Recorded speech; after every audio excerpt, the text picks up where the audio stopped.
Es decir, estamos identificando cuáles son las restricciones que están contenidas en la Constitución mexicana y estamos intentando clasificarlas y compararlas para saber de qué hablamos cuando hablamos de que si hay una restricción expresamente prevista en la Constitución, se estará a lo que dice la Constitución por encima de la norma de fuente internacional.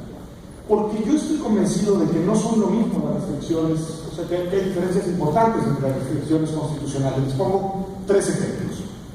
No es lo mismo una norma que restringe el derecho de voto pasivo a los ministros del culto que una norma que niega de manera absoluta el derecho de petición en materia política a los extranjeros, que el famoso ejemplo de la radio. No son lo mismo y responden, digamos, a lógicas distintas, a incluso yo diría a explicaciones históricas diferentes, lesionan de manera sustantivamente distinta los derechos fundamentales, implican derechos fundamentales diferenciados, es decir, habría que hacer un análisis de cada una de las restricciones y contrastarlas frente al principio pro persona. A mi juicio, por ejemplo, el principio pro persona derrota algunas de estas restricciones y no necesariamente derrota todas las demás. Y habría que hacer un ejercicio, creo, en esa dirección.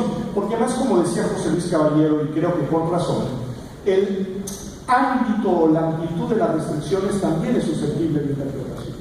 Es decir, las propias restricciones pueden ser interpretadas de manera restrictiva, lo decía muy bien José Luis Caballero, y si ese es el caso, probablemente existe una frontera de compatibilidad entre algunas restricciones y el principio pro persona. Y habría que verlo caso por caso, restricción por restricción, y no únicamente, digamos, de una manera abstracta y abierta. Creo, por ejemplo, que sería muy interesante, y con esto concluyo mi reflexión sobre el principio pro persona, preguntarnos cómo opera este principio frente a restricciones constitucionales supervivientes. Es decir, si hoy no existe una restricción en la Constitución, pero los señores y señoras legisladores deciden introducirla, ¿cómo operaría el principio pro persona? ¿Qué desplaza a qué? ¿La existencia expresa de una nueva restricción o la prevalencia del principio pro persona asociado con el principio de progresividad? Porque creo que ahí es en donde se pone a prueba este fraseo de la 293 de la decisión de la Corte, en la que pareciera que siempre y en todo caso se estará a lo que diga la Constitución. Yo creo que no necesariamente es así, y supongo que los mismos ministros de la Corte no aceptarían una cuestión tajante en el sentido, entre otras cosas, porque quieren seguir siendo ellos quienes dotan de contenido a través de la interpretación a la Constitución.